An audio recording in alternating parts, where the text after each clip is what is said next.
it's not a babysitting issue. You're really developing these children because the impact that you have today will continue for years to come, because you're kind of setting those foundation blocks down. And, I think that's pretty exciting to be a part of.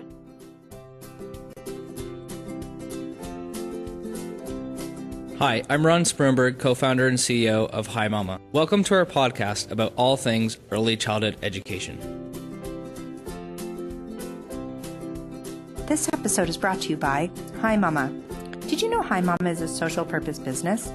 Our purpose is to improve learning outcomes for children aged 0 to 5.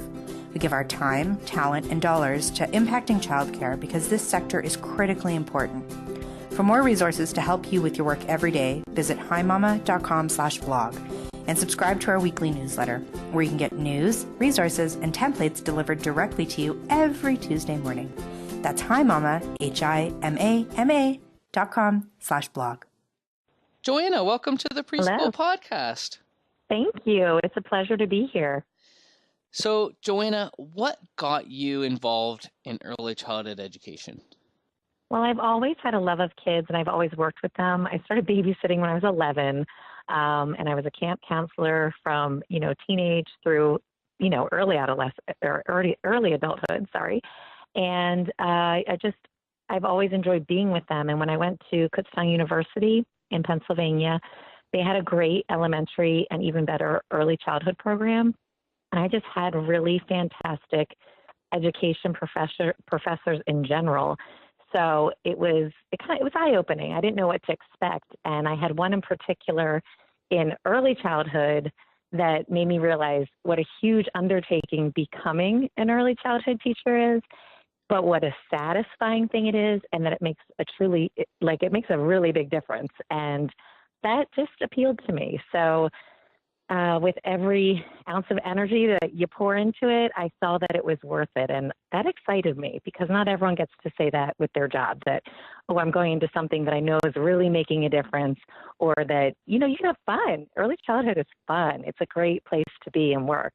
But one of the things I did experience while I was at Kutztown, we had to do some observation hours, and I was in Reading, Pennsylvania, and it wasn't the best area. And I was really appalled more at the attitudes of the teachers and the language that they use. And there was this one boy in particular, and it just made me realize that I wanted to do better. I wanted to make it better. So that was kind of my turning point, that I really want to be in this field. I want to make a difference, and I want to be with these kids who need us. And really, we are sometimes the ones that are there for them.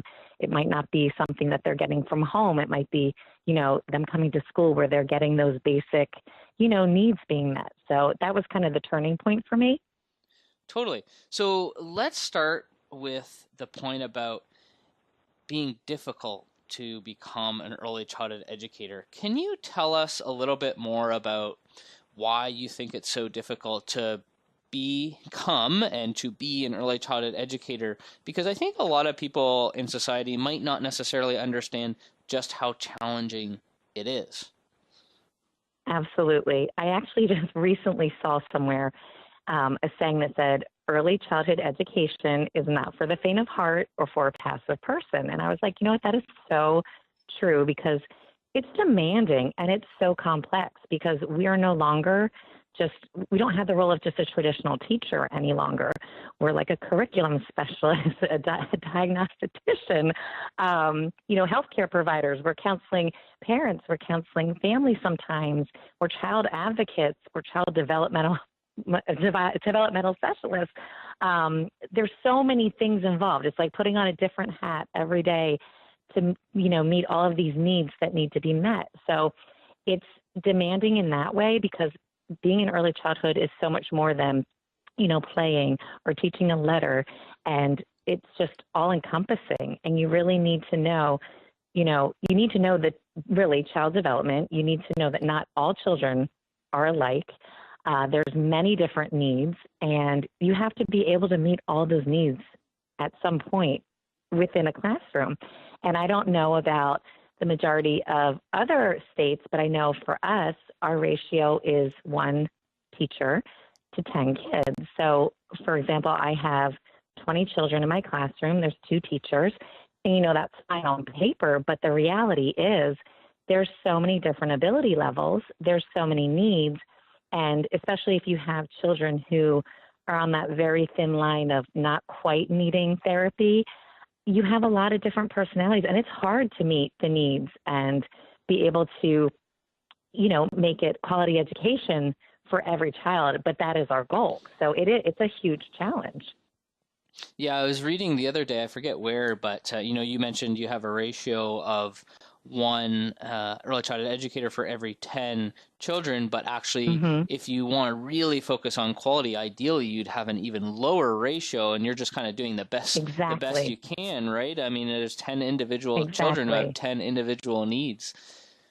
Yes, lots of different personalities, and all the while you're trying to do that, and you're singing and smiling, leading circle time, diffusing a tantrum, and teaching the letter of the week. It's very complex. It really is. That's where the not for the faint of heart thing comes in. Yes, I read that. I was like, that is so appropriate. Now, what about on the side of families? You mentioned sometimes children may not have that support that they need and should have at home. As an early childhood educator, what is it that you look for from parents and families to really support the children in their lives? The biggest thing is communication. It's so important. A lot of the families that we have here, we're with the kids more during the week than, they are when they're at work. So we really do get a good feel for these children and their needs. And just communicating what we're seeing. What are you seeing? Like, if we're seeing something at school, we want to know on your end, what are you seeing? Like, let's work together. We can be a partnership. And really just trust in knowing that what I'm doing for your child, or what I have in mind for your child, is at their best interest. That's what I have in my heart. I want to do what's best for each child. And sometimes there are some situations that are not as easy. Some parents are very open to having, if there's an IEP involved, or if there's that difficult conversation that you have to have about behavior or something along those lines. Sometimes that's difficult, and just to have a parent that's open and willing, and it's not often that way. And in all reality, we're just trying to help your child to thrive, and with their support, it's just so much better, and you have the parents backing you, and in turn, the school's backing the parents. It's really beneficial. Mm-hmm. And so we touched a little bit on challenges and difficulties, a little bit about parents, and we interviewed you before for a spotlight on your work. And one of the things you mentioned was something about an opioid epidemic. And this is, I think, like a really good example of something that, I wouldn't know as someone who's not in your shoes, is something that you even have to deal with. So can you just bring to life a little bit more about your challenges with that, and like what that means for you and your work when you're dealing with situations like this? So it's definitely, it's a prevalent situation right now. My husband's actually a police officer, so I know the end on, I know that piece of the story, but it's all around, and it's affecting more and more people than you realize. And the young children that are in these situations, and like I said, it happened, and it happens fast. It's not something that we have research on how this affects these children, but we're just noticing the social and emotional needs that we are having to meet. And it's not that they can, they don't come in and you can say, okay, we need to do X, Y, and Z. You really just have to feel out, okay, they need more support here, or they might need a little extra time, or they might need a little extra love. We treat it the same way that we would treat any other situation, what another type of need. But the hardest part is you just don't know how they're being affected and what they've been exposed to. And it comes out little by little, and mainly a lot of it's behavioral that we see, and being able to take the time to give those children what they need. And it's difficult, but sometimes it's just extra love. They need to know that they're safe, that they're okay, and that they're loved. And, that this is a great place for that, because that's certainly, we hope all the children feel that way. But yeah, it affects them differently, and it affects their families in a different way. There might be a single parent, they might be living with grandparents, so that's a whole nother, facet of it. It's just every situation that I've been a part of that has dealt with an opioid issue is different. And that's why it's not clean cut, it's not clearly defined. And we're trying best to figure it out. Like, how can we help these kids and give them some stability when sometimes they're feeling a little out of whack, if that makes sense. Yeah, and I think it kind of goes back to your point before about the importance of the early childhood educator, especially in these scenarios where sometimes you may be the most stable person in that child's life. And so just imagine Absolutely. the impact that you have in those situations is so significant.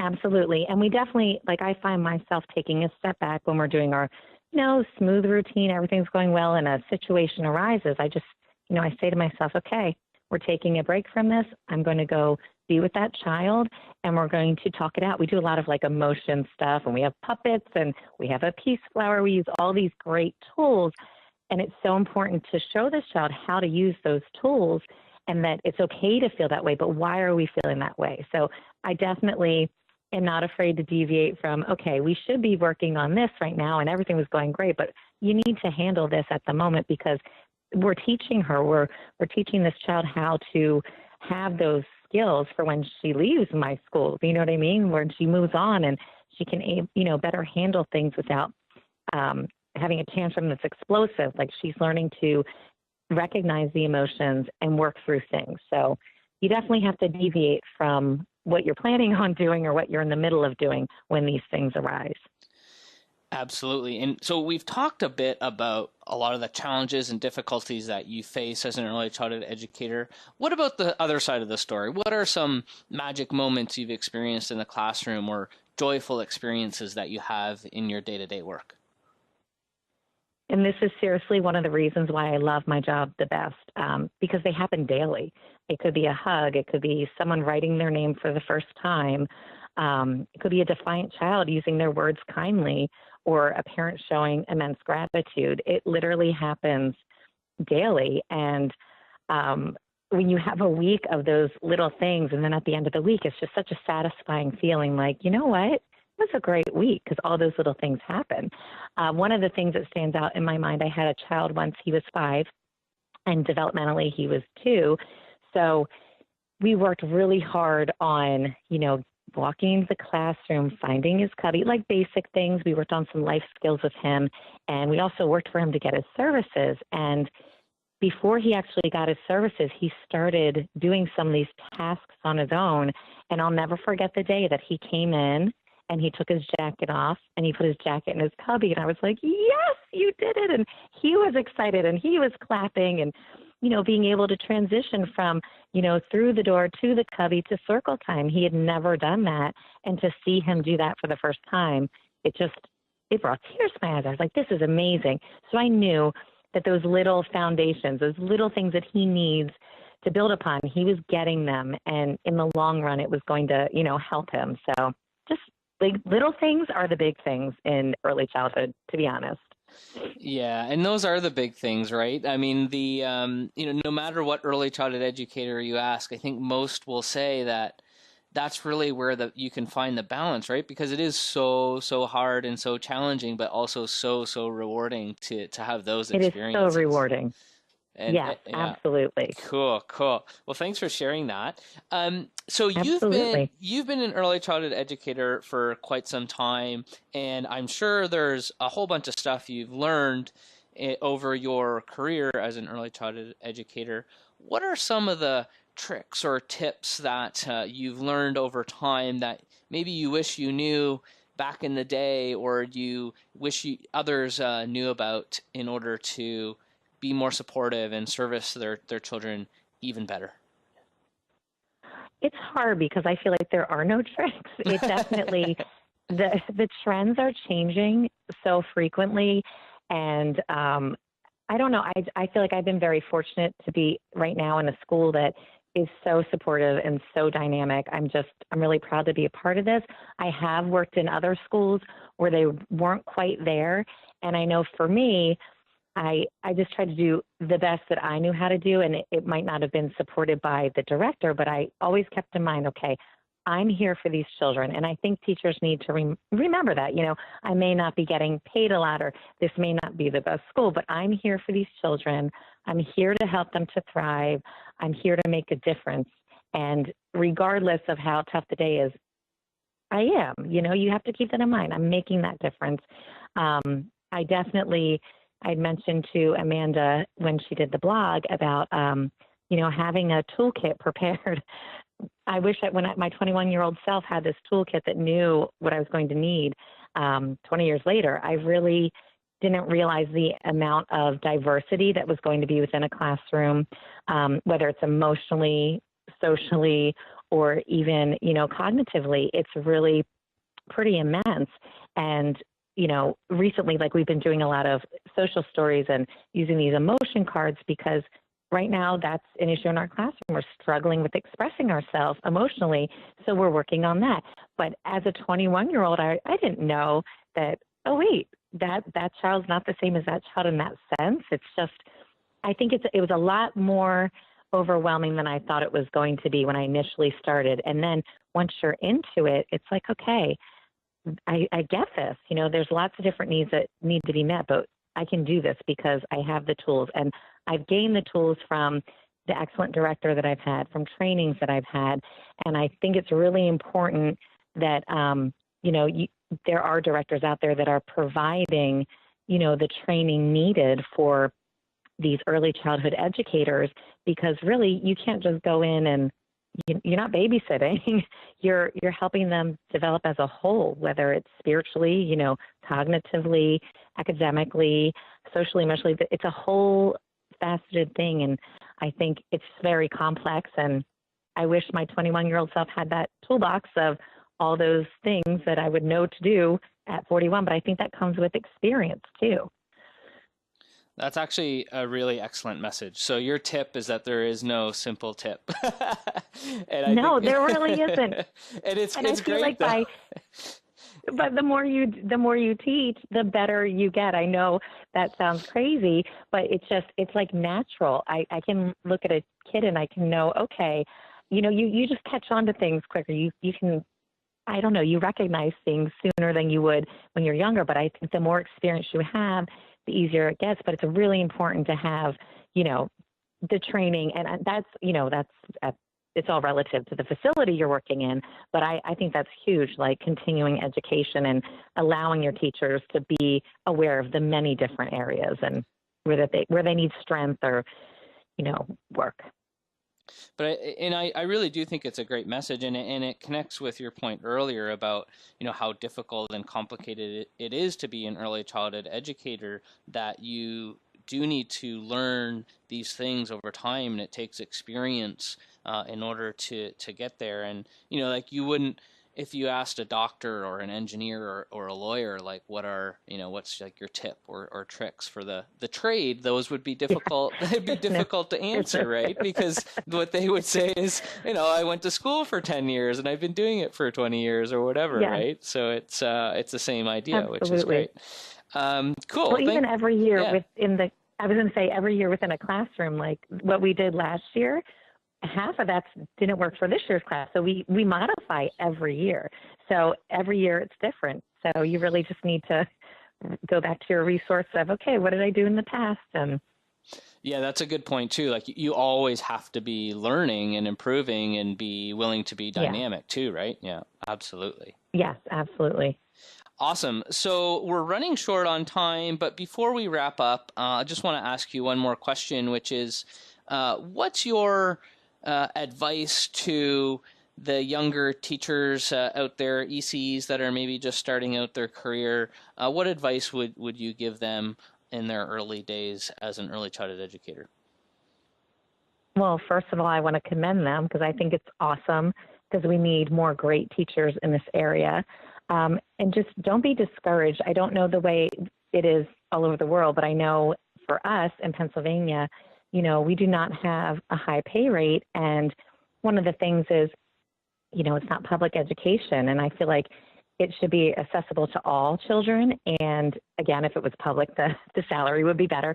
But in terms of that, don't get discouraged by that, because in the end, if you truly love what you're doing, that matters most. I mean, I often think, would I rather be rich or would I rather be happy? And I truly am happy in doing what I'm doing. And just continue learning and try to bring to the table everything that you possibly can. Don't just think it's, like I keep saying, the babysitting, the dreaded B word. It's not a babysitting issue. You're really developing these children, because the impact that you have today will continue for years to come, because you're kind of setting those foundation blocks down. And, I think that's pretty exciting to be a part of. Yeah, that's an awesome message. Thanks, Joanna. And thank you so much for coming on the show. And thank you for all the awesome work that you're doing. It's been such a pleasure having you to learn about the complexities and difficulties of early childhood education and how to overcome them by having that positive mindset and keeping in mind all the amazing impact that you're having on the children you work with. So thank you again for sharing all of that. Thank you so much. And again, I really value the work that you're doing. I think it's awesome. And you keep up the good work too. Are you looking to make an impact in your classroom and get rid of the time you spend on documentation and paperwork? Hi Mama is the top-rated parent communication app with state and provincial frameworks included within our web mobile tool. Make 2018 the year you throw out those binders and save yourself the administrative headaches. You really can spend more of your time and important talent on what matters, improving learning outcomes for children. Visit HiMama.ca